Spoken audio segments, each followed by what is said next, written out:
झारखंड के रामगढ़ जिले के पतरातू में झारखंड के वित्त मंत्री राधाकृष्ण किशोर ने कहा कि राज्य में उग्रवाद से बड़ी समस्या विस्थापन है। उन्होंने हुंकार भरते हुए कहा कि कैबिनेट में उठेगा मुद्दा, विस्थापितों का हक मिलेगा।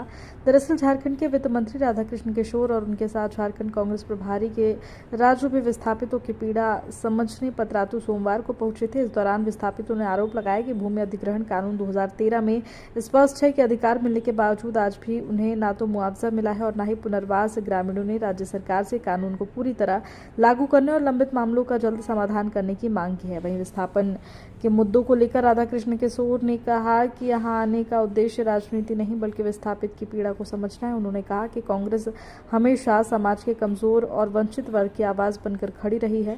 साथ ही उन्होंने कहा कि 45 साल के राजनीतिक जीवन में मैंने देखा कि कांग्रेस हमेशा उन लोगों के साथ खड़ी रहती है जिनकी आवाज सरकार और प्रशासन तक नहीं पहुंच पाती है।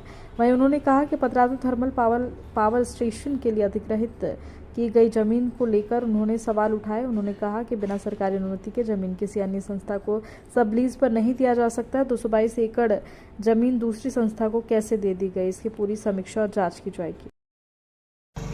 जब झारखंड राज्य अलग बना था तो विरासत में ये समस्या झारखंड राज्य को प्राप्त हुआ था।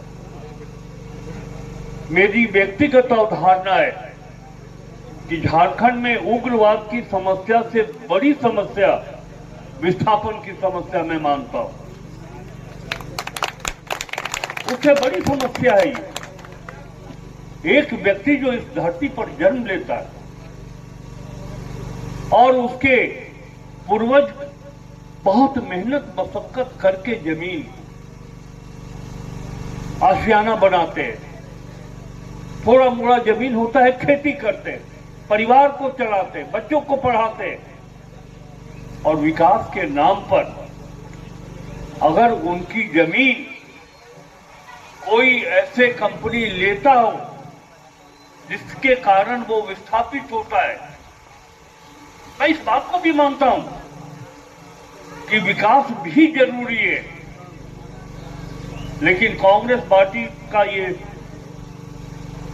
कहना है, ये मान्यता है कि अगर हम विकास के लिए जमीन ले, जरूरत भी है, तो उससे विस्थापित जो हुए हैं उनकी रक्षा भी करना सरकार और प्रशासन की जिम्मेवारी बनती है।